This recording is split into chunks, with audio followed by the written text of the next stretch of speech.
Bismillahirrahmanirrahim.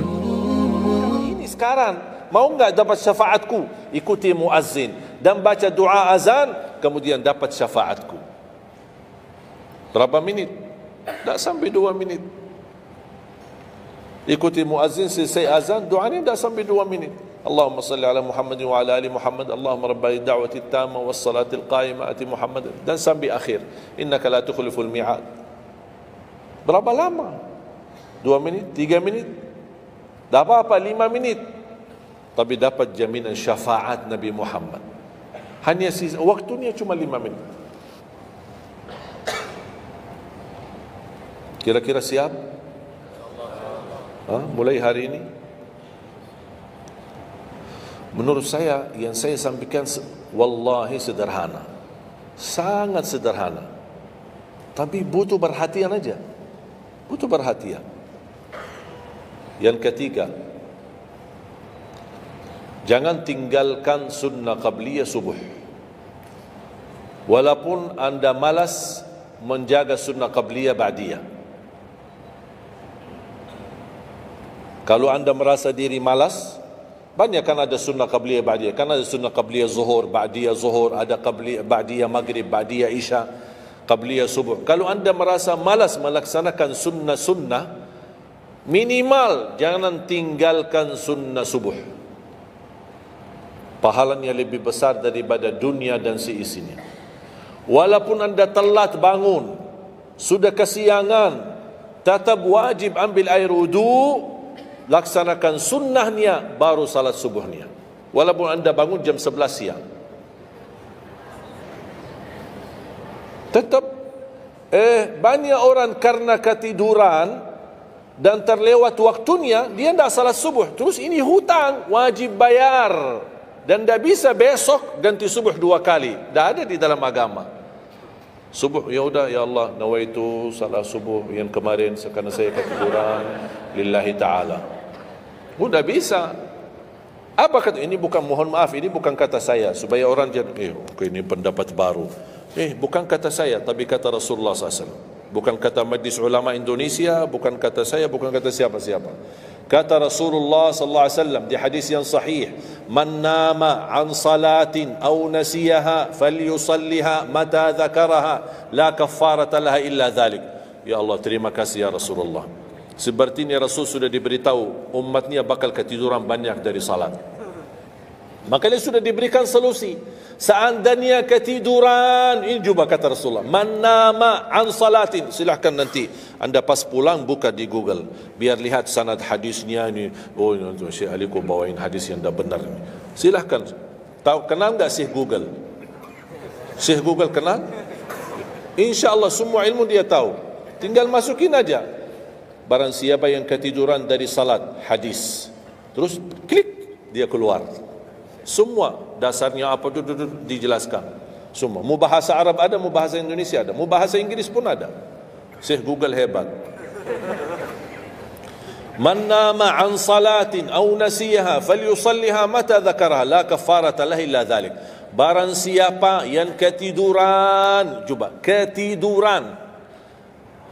Tidur menurut ulama dianggap uzur. Pernah istri saya ketika saya keluar kota, dia hubungi dan dia bangun kesiangan, kira-kira jam 8. Dia telepon dan nangis-nangis. Kenapa nangis? Sakit? Enggak, ketiduran tadi subuh. Ya udah, ambil air wudu, salat subuh. Rasulullah aja pernah ketiduran dari salat subuh. Yang tidak boleh, jangan terlalu sering. Kalau sekali-kali karena sakit, terlalu lelah, capek, Allah maklumlah kita manusia lemah. Tapi jangan setiap hari ketiduran. Ya Allah, maaf ketiduran ya.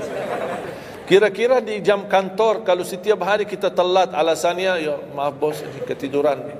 Besok lagi alasan yang sama, maaf ketiduran. Besok lagi alasan yang sama. Kira-kira gimana? Dipecat enggak? Dipecat. Malu kita, sama manusia aja tak berani kita dengan alasan yang sama, kita selalu itu aja. Masa sama Allah kita berani?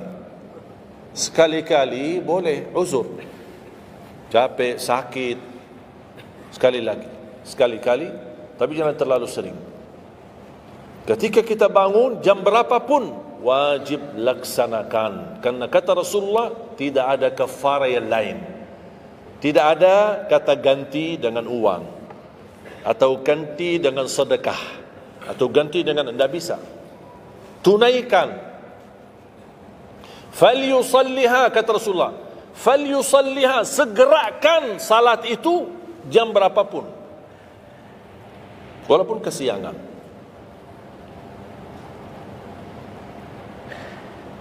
Jelas? Seringnya ketiduran ya? Saya juga berapa kali ketiduran. Bukan berarti saya tidak pernah ketiduran, berapa kali. Bisa ada orang habis tahajud, terlalu lelah, capek, dia mau hanya istirahat saja di atas sajadahnya. Pas bangun sudah jam 7.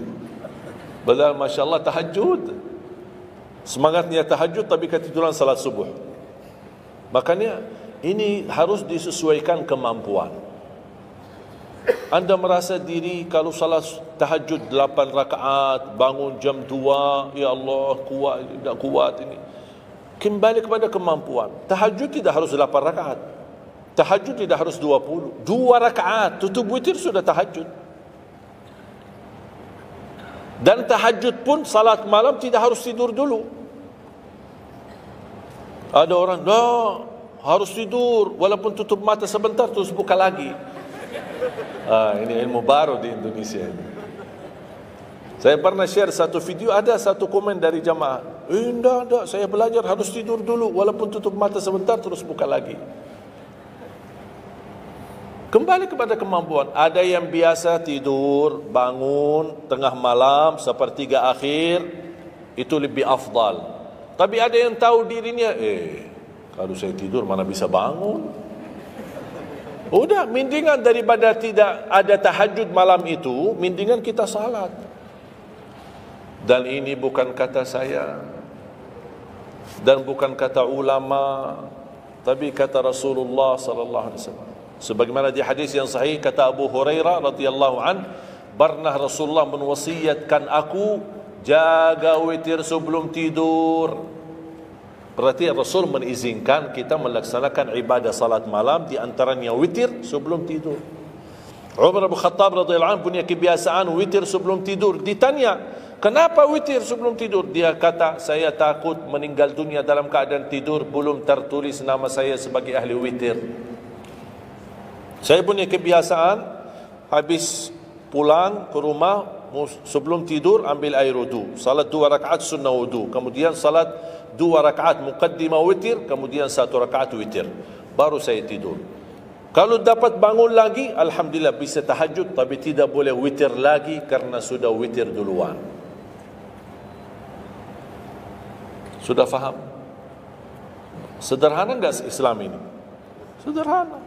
Banyak orang yang berkeinginan tahajud, berkeinginan satu witir, tapi kan harus tidur. Saya orang yang berat tidur. Kalau saya tidur mana bangun lagi? Udah, kesempatan bisa Anda laksanakan sebelum tidur. Ada orang yang memang tidurnya aja akhir, jam 12, jam 1 baru dia bisa tidur. Ya mendingan daripada tidak salat malam sama sekali, mendingan salat dulu baru tidur. Dapat bangun, alhamdulillah. Tidak dapat bangun, sudah tertulis namamu, sudah salat, sudah ahli witir. Innallaha witir, yuhibbul witir, fa'autiru. Allah maha witir, Allah maha witir, Allah cinta witir, jagalah witir. Dan ini termasuk 2 sunnah yang Rasul tidak pernah tinggalkan, sunnah subuh sama sunnah witir.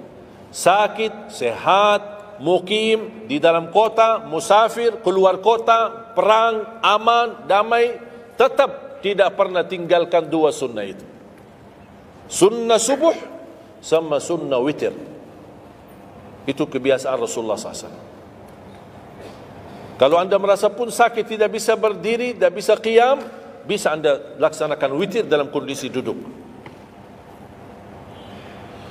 Yang terakhir, ayat al-kursi.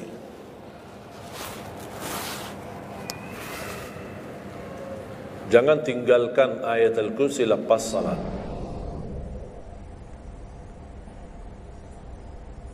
Jangan tinggalkan ayat kursi lepas salat. Salat wajib. Sama ketika mau tidur. Cuma satu ayat. Tapi tahu enggak pahalanya apa? Kan habis salat kan ada zikir-zikir kan? Istighfar, tasbih dan yang lain-lain. Di antaranya baca ayat kursi. Tahu enggak pahalanya apa? Ada yang pernah baca pahalanya apa? Barang siapa yang membaca ayat al-kursi setiap habis salat fardu, laisa bainahu wa bainal jannati illa an yamut. Tidak ada sesuatu yang mampu menghalanginya masuk surga kecuali menunggu mati. Cuma baca ayat kursi. Dan ketika mau tidur, lagi buru-buru, ada meeting, ada rapat, ada urusan mendadak, habis salat, astaghfirullah, astaghfirullah, astaghfirullah, Allahumma antas salam wa minkas salam, sampai selesai, langsung baca ayat kursi. Terus subhanallah itu yang lain-lain gimana? Dapat apa? Sambil jalan naik motor, subhanallah, subhanallah, subhanallah, subhanallah, sambil jalan. Subhanallah ada riwayat 33, ada riwayat 25, ada riwayat 10, minimal 10. Subhanallah 10 kali, alhamdulillah 10 kali, Allahu Akbar 10 kali. Itu yang paling sederhana. Saya bagikan ini, biasanya kalau saya isi di kementerian atau di pejabat, saya kasih zikir-zikir yang begitu. Pak, subhanallah cuma 10 kali. Biasanya kita tahu 33. Lah ini khusus buat pejabat. Yang penting zikir, supaya jangan tinggalkan. Zikir. Banyak orang sibuk, mendadak ada urusan, udah zikir. Subhanallah cuma 10 kali. Subhanallah 10 kali, alhamdulillah 10 kali, Allahu Akbar 10 kali. Itu paling cepat. Ternyata di dalam agama ada yang juga hemat. Hemat sederhana tapi pahalanya tetap besar dan dikurangi. Tidak ada pahala yang hemat.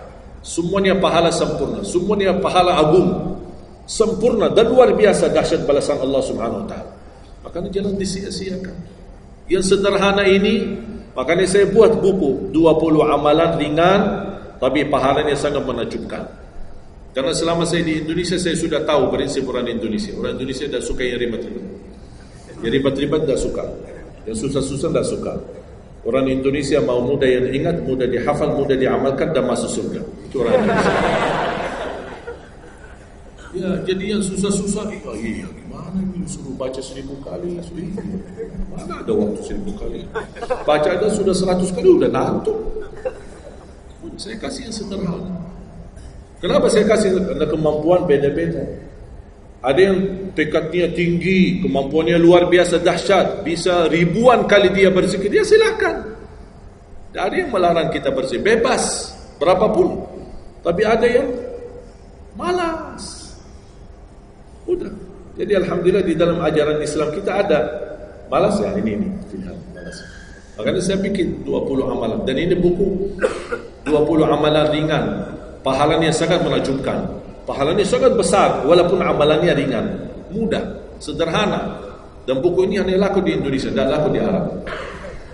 Karena cocok dengan budaya Indonesia, saya sudah hafal. Sama dengan bacaan. Mohon maaf tadi kepanjangan Isya. Pas begitu saya ingat merindukan kota Madinah, suasana Madinah. Pas di rakaat yang kedua saya saya di Indonesia. Makanya saya tidak jadi panjang rakaat kedua, biar lebih cepat. Karena memang budaya ini tidak bisa panjang-panjang, lama-lama tidak bisa. Kalau kulhu bisa dibagi 2, terima kasih. Kita lihat tarawih kan salah satu contoh tarawih. Walaupun 23 rakaat jumlahnya banyak, tapi ayatnya pendek. Al-Hakum qul al-Asr qul al-Humazah qul. Ini budaya. Kita kan hormati budaya, harus belajar. Walaupun ada sekarang ada beberapa masjid yang panjang, yang hakim balik kepada kemampuan, tapi tidak boleh saling menyalahkan. Ada orang yang suka, tak saya mau yang qul-qul, ya udah sana, masih qul di sana, masih kita kan. Yang penting kita bisa jaga salat.